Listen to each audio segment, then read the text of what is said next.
Hey guys, just a quick video today on what you can do if any of the door notifications that come up on your T-Series unit are the wrong way around. And the way you fix that is just go System and make sure it's System at the top here. Vehicle Type Protocol Selection. Code is 8861. Just hit the tick. And then this settings cog in the top right here. A little bit hard to see, but it's just there.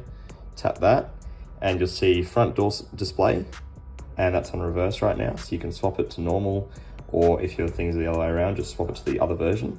And rear door display is the boot. So if your boot's saying it's open when it's not open, and vice versa, you can swap that around.